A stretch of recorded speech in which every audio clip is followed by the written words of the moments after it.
We've had several similar code of internet practice in several countries. And this is the first time the Nigerian Communications Commission is trying to introduce a similar code in Nigeria. So it's not a case of looking at efficacy of what has happened in the past. I'm reminded at this point about, I think, a cybercrime law passed during the Jonathan administration. Yes. How did that pan out? All right, so that was in May 2015. The Jonathan administration passed the Cybercrime Act. And since then, we've seen attempts to implement some aspects of the act. But largely speaking, there are still a number of the act that are yet to be implemented. So this particular code that the NCC is proposing is just a kind of a complement to that particular act, and it's just meant to let internet users know the kind of rights that they have, as well as provide some kind of governance in the use of internet, basically focusing on internet service providers, talking about how they should protect data and how they should manage internet communications. So, Kayode, I am at this point reminded of how that conversation did turn out initially when the news about passing a law about controlling internet use came out. It was processed largely by the Nigerian public to mean removal of freedom of the use of internet and restriction of communications. Have you got any questions for Lami in this regard? Yeah, and just how big is the cyber risk? Because in the sense that we hear stories about, especially in other countries, about issues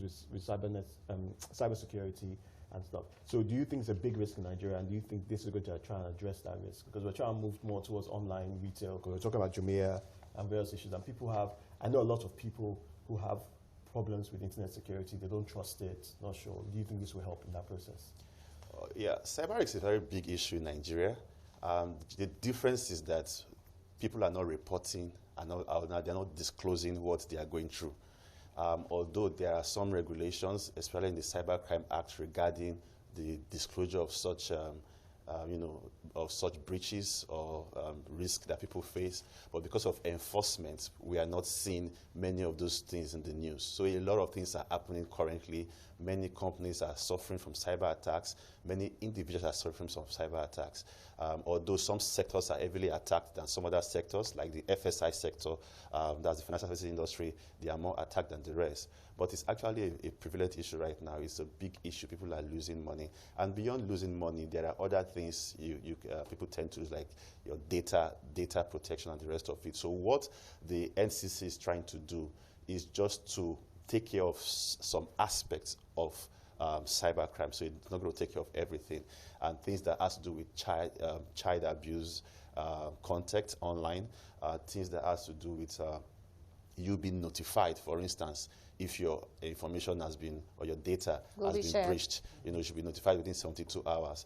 Things that have to do with how the ISPs, should manage the data. What are their obligations regarding management of communication, in the Nigerian cyberspace? So at the surface level, all of these actually do sound laudable. You cannot take that away. But when I hear government institutions or regulators make declarations, I always like to look at the context within which such declarations were made, and that makes me question whether or not efficacy or implementation would be something to talk about. Now, this was announced on Thursday during the NCC's 103rd edition of the Consumer Outreach Program.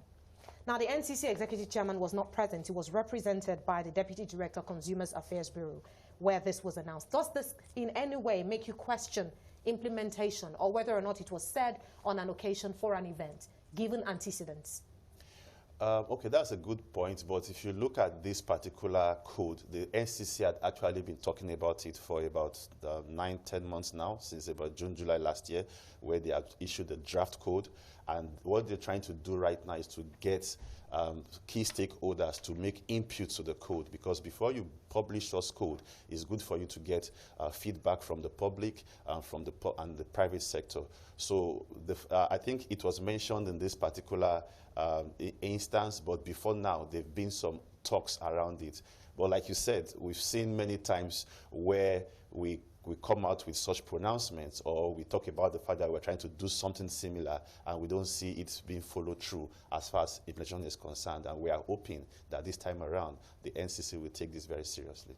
Now, another factor I found interesting as part of the follow-ups to this declaration is that the NCC is actually asking, Kayode, this would interest you, you're an internet user also, the NCC is asking every subscriber to contribute their quota to the attainment of the set goals of the NCC in regard of the new regulations to be implemented. You are an internet subscriber, an internet user. Yes. How do you reckon the NCC expects you to contribute to the attainment of the set goals? I think it's interesting. I think from the point of view of NCC is that everyone should be aware, and they need to enlighten the general public about if you're aware of their rights and basic cybersecurity. Because at the end of the day, there's all the regulations in the world, but if people are not conscious of what they need to do, then you can't protect people from themselves a lot of the time. Tope is agreeing with you. You are the cyber risk expert. So you tell me how the NCC expects the consumers to contribute to this when already the antecedent is that consumers process any legalities around internet use as restriction of their freedom to express themselves. Okay, let me give you just a typical example. One of the requirements in the code is that for child abuse content, when you notice it, you should report it. And when you report it, the NCC has they have the right to inform the service provider to shut down that particular site. So if you do not report, they may not be aware. So by you being aware of such content online and you reporting it, you have contributed. So I think the requirements at the end user's aspect is just very limited. I think most of it is heavy. Most of it is focused on the service providers who provide these services in terms of what they need to do to protect our data as well as to manage communications.